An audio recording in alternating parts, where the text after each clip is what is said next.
2024 లేదా 25లో డిగ్రీ లేదా బీటెక్ చదివారా? సాఫ్ట్‌వేర్ జాబ్ కోసం ఎదురు చూస్తున్నారా? అయితే కోడ్‌జ్ఞాన్ 100 డేస్ కోర్సులో చేరండి. జాబ్ సాధించండి.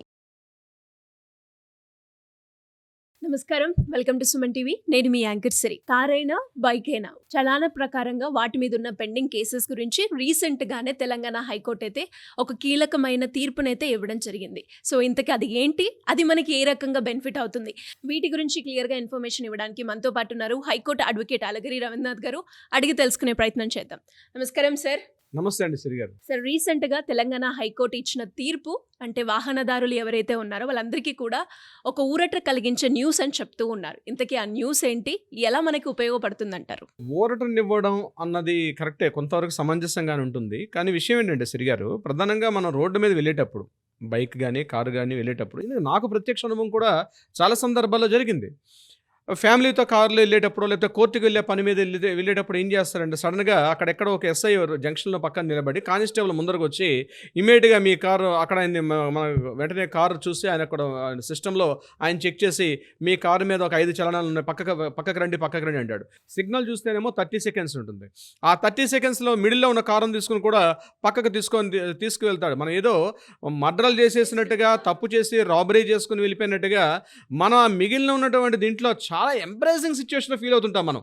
వాస్తవానికి చెప్పాలంటే ఆయన జస్ట్ మొబైల్ తీసుకొని, ఆ మొబైల్లో ఒక ట్యాబ్ తీసుకొని ఆ ట్యాబ్లో ఆయన నెంబర్ చెక్ చేస్తాడు. చెక్ చేసిన తర్వాత దాని మీద పెండింగ్ చలనం జస్ట్ డోర్ దగ్గరకు వచ్చి, సార్ మీ పెండింగ్ చలనం వస్తున్నాయి, కారును పక్కకు తీసుకోండి అంటాడు ఆయన. అది చూస్తే హ్యూజ్ ట్రాఫిక్ ఉంటుంది. ఆ ట్రాఫిక్లో మనం ఎక్కడో మిడిల్లోనో లేకపోతే మన సిగ్నల్కి రైట్లో ఉంటాం. మనం రైట్లో ఉండేటప్పుడు ఈయన ఎక్కడో లెఫ్ట్లో ఉంటే, రైట్లో ఉన్నటువంటి కార్ని లెఫ్ట్లోకి తీసుకుంటూ వెళ్ళేసరికల్లా వెనకున్నటువంటి డ్రైవర్స్ కానీ రైడర్స్ కానీ అనేక రకాలుగా డిస్టర్బెన్స్ కూడా లోన్ అవుతారు. తీరా పక్కకు పెట్టిన తర్వాత బండి పక్కన పెట్టమంటాడు. ఒక్కోసారి కొన్ని సందర్భాల్లో కార్ కీస్ కూడా తీసేసుకుంటారు. ఇన్ని చలనం వస్తున్నాయి, స్పాట్లో మీరు కట్టండి లేకపోతే వెహికల్ని సీజ్ చేస్తున్నాం అంటారు. ఇలాంటి వాటికి ఫుల్ స్టాప్ పెడుతూ మనకి హైకోర్టు ఒక తీర్పు ఇవ్వడం జరిగింది. అందుకే దానికి ఊరట అన్న పదం బహుశా మీరు వాడారేమో. హైకోర్టు ఏం చెప్పిందంటే, పెండింగ్ చలనాస్ ఉన్నాయని చెప్పి మీరు వెహికల్ని సీజ్ చేసినా, లేదా అక్కడ ఉన్నటువంటి కీస్ మీరు తీసుకొని మీ పాకెట్లో వేసుకున్న స్టేషన్కి వెళ్ళమని చెప్పినా, లేదా ఆన్ ద స్పాట్లో పేమెంట్ కట్టమని చెప్పినా అట్లా కుదరదు అని చెప్పడం జరిగింది. అయితే జరిగినటువంటి రీసెంట్గా ఇచ్చిన తీర్పుకి కొద్దిగా భిన్నంగా ఒక వారం రోజుల క్రితం మన రాష్ట్ర ముఖ్యమంత్రి రేవంత్ రెడ్డి గారు, తెలంగాణ రాష్ట్ర ముఖ్యమంత్రి రేవంత్ రెడ్డి గారు ఒక సభలో మాట్లాడుతూ కాస్త గట్టిగా వాయిస్ పెంచి మాట్లాడారు. ఆయన మాట్లాడిన మాట ఏంటంటే, ఎవరైనా పెండింగ్ చలనస్ కట్టకపోతే వారి బ్యాంక్ అకౌంట్ లింకప్ చేయండి. అంటే ప్రతి వెహికల్కి ఒక అకౌంట్ ఉంటుంది, బ్యాంక్ అకౌంట్ ఉంటుంది కదా. ఆ బ్యాంక్ అకౌంట్ మీరు రిజిస్ట్రేషన్ చేసుకున్న సమయంలోనే బ్యాంక్ అకౌంట్ లింకప్ చేయండి.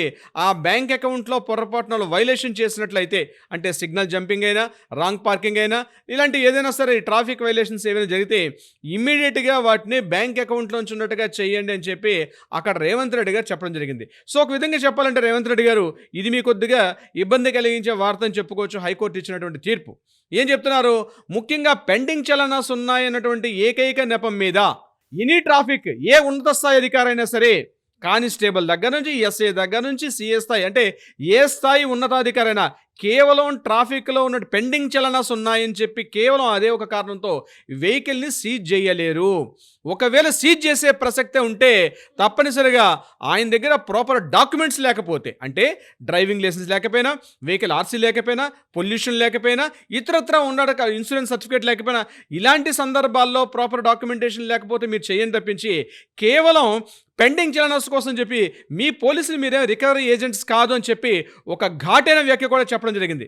అంటే ట్రాఫిక్ పోలీసులు రికవరీ ఏజెంట్లు కాదు. ట్రాఫిక్ పోలీసులు యంత్రాంగం చేయాల్సిన పని ఎక్కడ ట్రాఫిక్ జామ్స్ అవ్వకుండా చూడాలి, ఇతరత్రా పనులు చేయాలి తప్పించి ఒక రికవరీ ఏజెంట్ చేసే డ్యూటీ మీది కాదని చెప్పి కాస్త తీవ్రంగా ఘాటైన వ్యాఖ్యలు కూడా హైకోర్టులో ఉన్నటువంటి జస్టిస్ సుజనా గారు చెప్పడం కూడా జరిగింది. అండ్ అలాగే సార్, ఇప్పుడు మీరు ఏదైతే చెప్పారో 2-3 years నుంచి పెండింగ్లో ఉన్న కేసెస్ ఏవైతే ఉన్నాయో చలానా ప్రకారంగా మనం మాట్లాడుకుంటే వాళ్ళకు కూడా వర్తిస్తుందంటారా? ఎగ్జాక్ట్లీ. అలాంటి విషయాలు ఉండేటప్పుడు మీరు డైరెక్ట్గా సమన్స్ పంపించండి. కోర్టులో లీగల్ ప్రొసీడింగ్స్ ఫాలో అవ్వండి. ప్రతిదానికి ఎలా అయితే లీగల్ ప్రొసీడింగ్స్ ఫాలో అవుతారో అదేవిధంగా ట్రాఫిక్ వైలేషన్స్ ఉన్నా, పెండింగ్ చలనస్ హెవీగా ఉన్నా, అటువంటి సందర్భాల్లో వాళ్ళకి సమన్స్ పంపించండి. సమన్స్ ద్వారా వాళ్ళని కోర్టుకు రప్పించే ప్రయత్నం చేయించండి.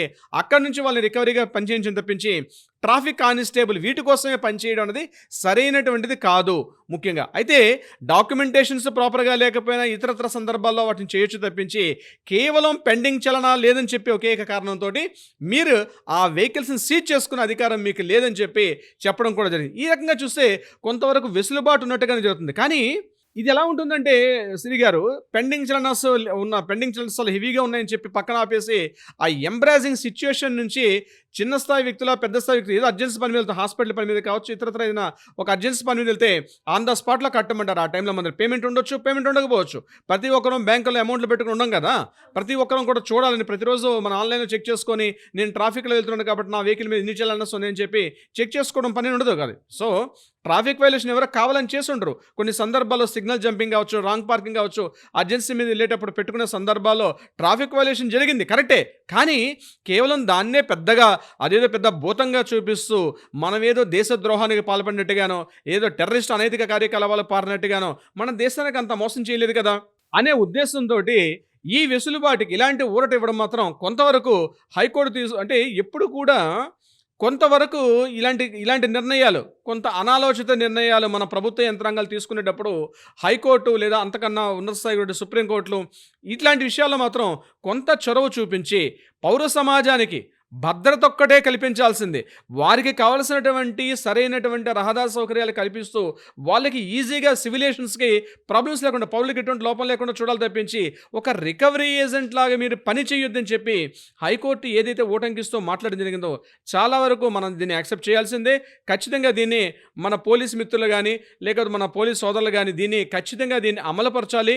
ఎవరు ఇబ్బంది కలగకుండా ట్రాఫిక్ని చూడాల్సిన బాధ్యత కూడా మీకుంది. ఖచ్చితంగానే మీకు రకరకాల డిసీజ్ ఉంటాయి. ఎందుకంటే మార్నింగ్ టు ఈవినింగ్ వరకు డ్యూటీలో ఉండేటప్పుడు మీకు కొంత డిప్రెషన్, ఫ్రస్ట్రేషన్స్ వస్తాయి. అవి కూడా మేము అర్థం చేసుకుంటాం. మేము కూడా న్యాయవాదుల కోర్టులో ఉంటాం కాబట్టి మేము అర్థం చేసుకుంటాం. కానీ కేవలం ఆ ఫ్రస్ట్రేషన్ని దారిన పోతున్నటువంటి ఒక కుర్రాడు, ఒక 18-20 ఏళ్ళ కుర్రాడు వెళ్తున్నాడు పని మీద, వాడికి చట్టం గురించి అవగాహన ఉండదు. వాడిని మీరు ఇబ్బంది కలిగించే ప్రయత్నం చేస్తే మాత్రం మరలా మీరు కూడా ప్రాసిక్యూట్ చేయాల్సిన పరిస్థితి వస్తుంది. సదరు మిత్రులకు కూడా హెచ్చరిస్తున్నాను శ్రీ గారు. ప్రతి ఇంట్లో వాహనాలు అయితే ఉండడం మనం చూస్తున్నాం. సో వాళ్ళందరికీ కూడా ఇదొక ఊరట కలిగించే విషయం అని చెప్పొచ్చు. Anyways, great knowledge. Thank you so much sir. Thank you so much Shri గారు.